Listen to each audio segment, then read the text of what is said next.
Dear students, a very good morning to all of you. Continuing with perio classes, we will see some more hematological disorders and their effects on the periodontium. Now, the first condition is anemia, which is deficiency in the quantity or quality of blood, which manifests as reduction in the number of RBCs or hemoglobin.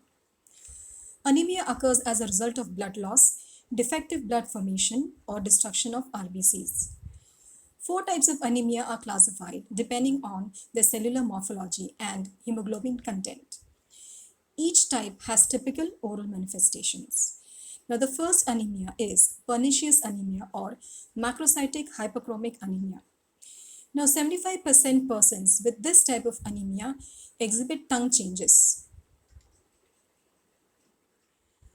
Now, these changes on the tongue are red, smooth, and shiny tongue due to the atrophy of the papillae which are present on the tongue, and a marked pallor of the gingiva. Now, next is the iron deficiency anemia. Now, in this, the tongue changes and the pallor observed in patients with iron deficiency anemia is similar with the pernicious anemia.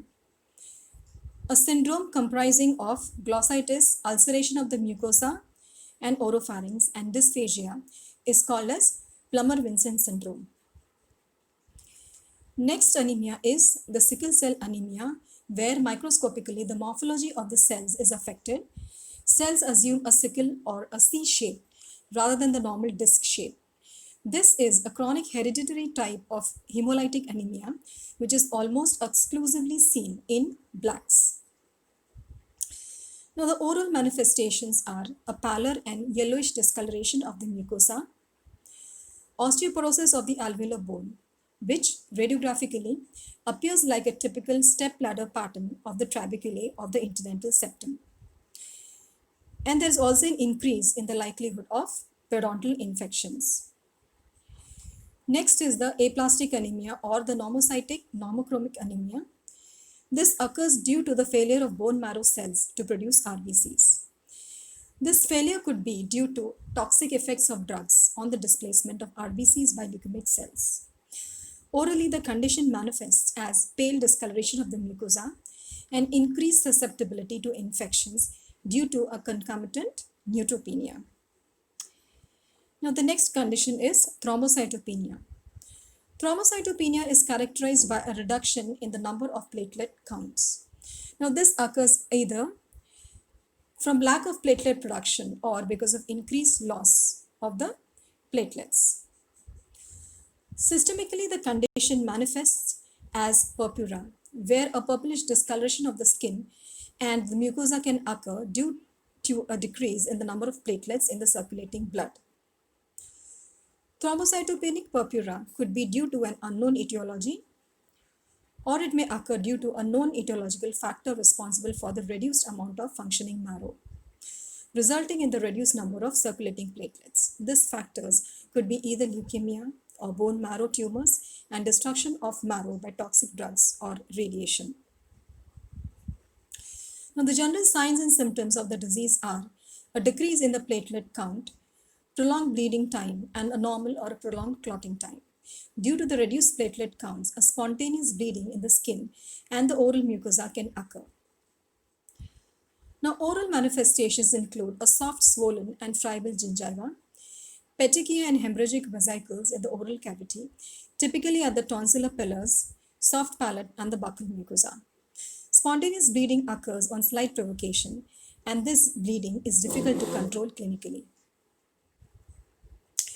Now, next are the leukocyte disorders. Leukocyte disorders affecting the production or functioning of the leukocyte may result in severe periodontal disease. Polymorphonuclear leukocytes play a critical role in the bacterial infection, and as they form the first line of defense, severe periodontal diseases are seen in individuals with leukocyte disorders. Now, the first disorder is neutropenia.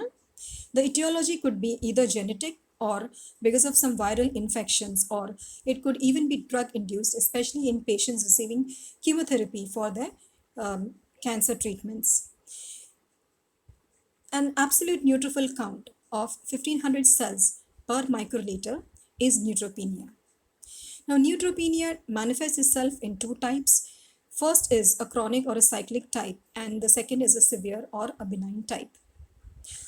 Now, an absolute neutrophil count of less than 500 gives rise to life-threatening infections. Now, it manifests itself in the periodontium in the form of aggressive periodontitis, and this is seen more often with the cyclic type of neutropenia. Now, next is the agranulocytosis. Decrease in the number of granulocytes. As less WBCs are available to fight a bacterial invasion, the individuals are more prone to severe infections like ulcerative and necrotic lesions of the mucosa, skin, GI tract, and the genitourinary tract. Drug idiosyncrasy is the etiological factor. These drugs are capable of eliciting this response, such as the aminopyrin, the barbiturates, benzene ring derivatives, sulfonamides, and gold salts.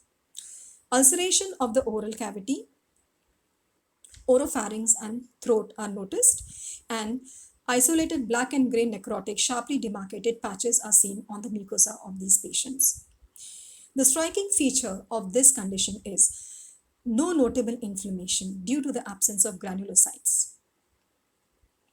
Now, there are certain syndromes which are associated with the periodontal diseases.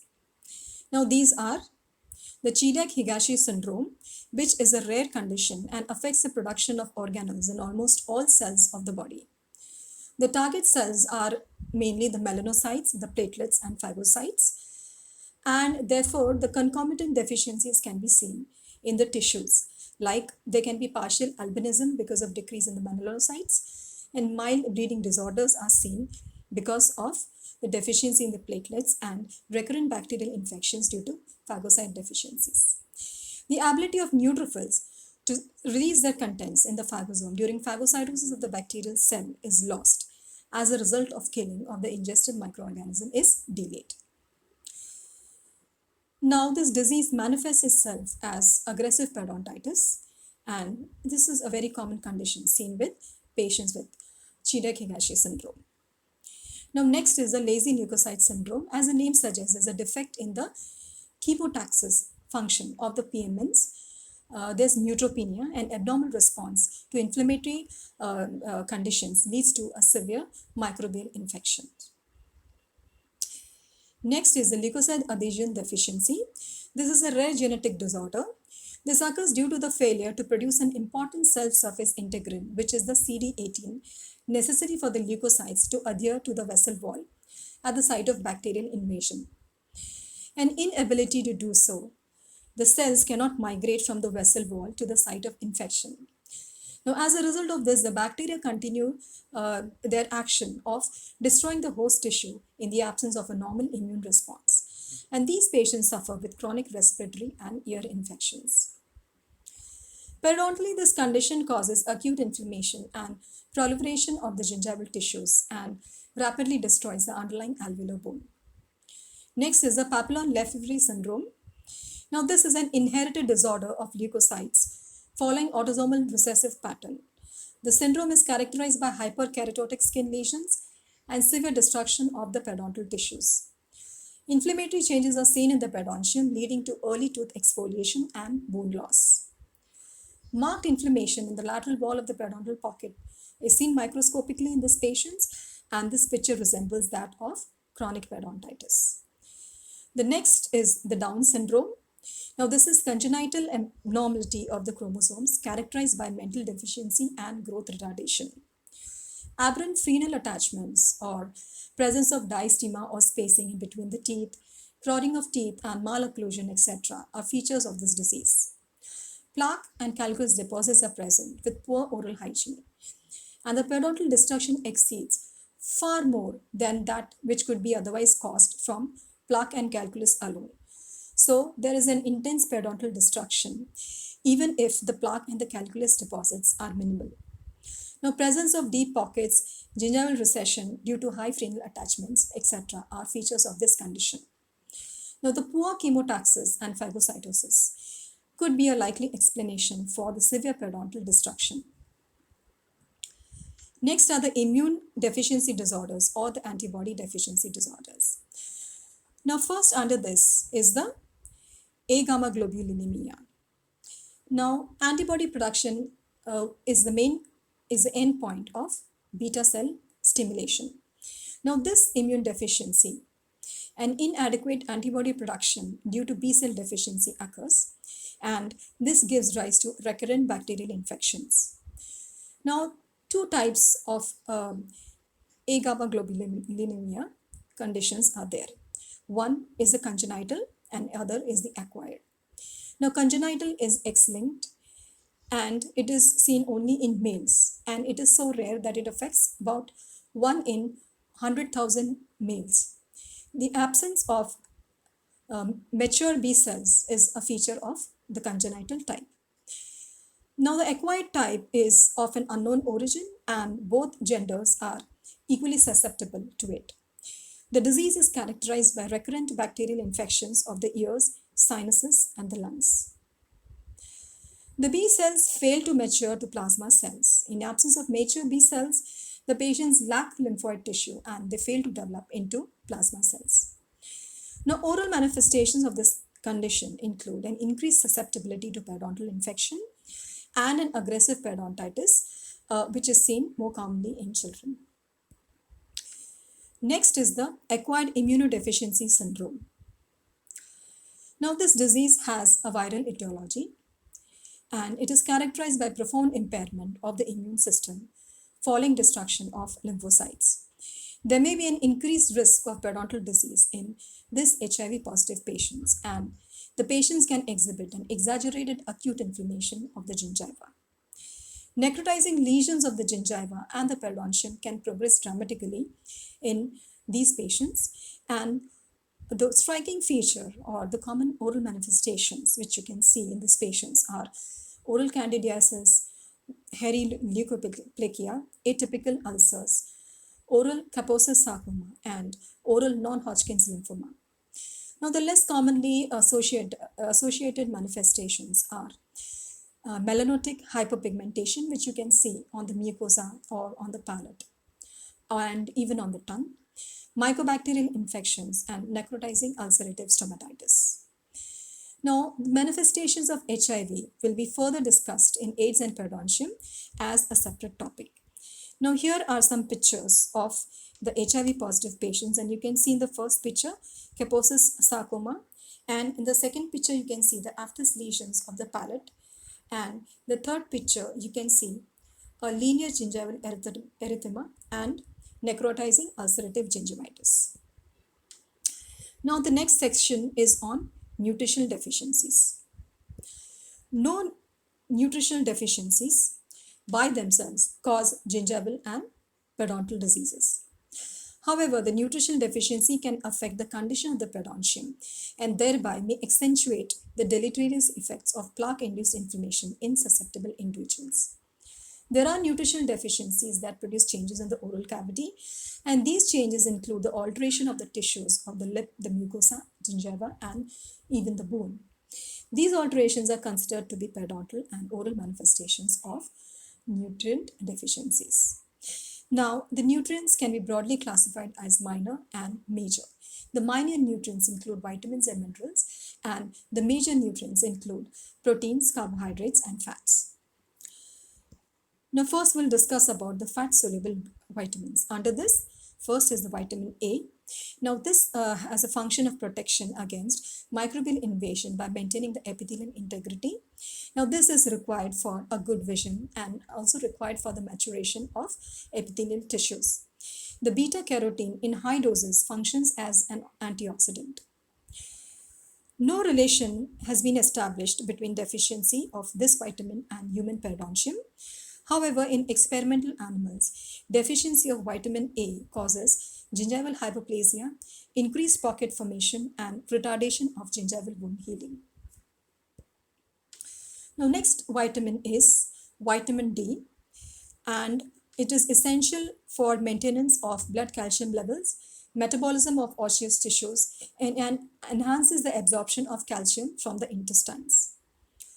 Deficiency of vitamin D causes rickets and osteomalacia. Now let us see how deficiency of this vitamin brings about changes in the periodontium. Now, no relation between deficiency and human periodontium has been established, but in experimental dogs, deficiency of vitamin D causes in the periodontal ligament reduction in the width of the periodontal ligament space. In cementum, it causes a defective cementum formation and cemental resorption.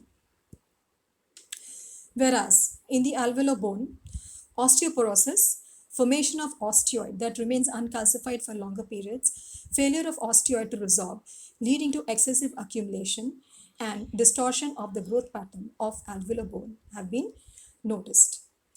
Radiographically, there's a partial to complete disappearance of the lamina dura, and there's a reduced density of the supporting bone and loss of bony trabeculae.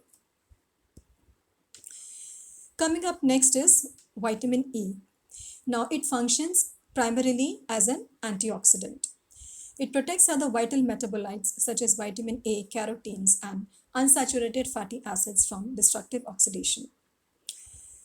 Increases the cell membrane resistance to oxidative destruction and inhibits prostaglandin synthesis and thus increases the host resistance of the periodontium to inflammatory mediated tissue destruction. Now, no relation between this deficiency of vitamin E and oral diseases has been established. Now, vitamin E accelerates the gingival wound healing in experimental rats. That's all for now.